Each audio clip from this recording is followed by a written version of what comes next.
Hey, this is Barbara from Health Sense, and I'm just sharing a very little thing.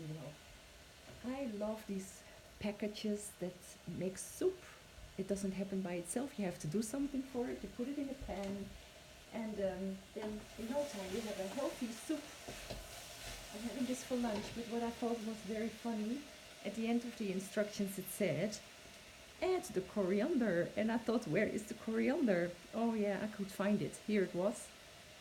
This was the coriander. And that's it. Well, if it was me, I would have put a forest of coriander on it. But this is it, okay? I have to do with this. It's okay.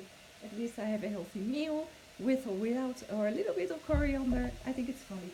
But anyway, I'm giving a workshop using herbs and spices. And this is what I'm not teaching you. I'm not teaching you to use this. I'm teaching you to use a whole forest on your soup, okay? Way more healthy, way more delicious. And that's what I wanted to share today. See you in the next video. Bye.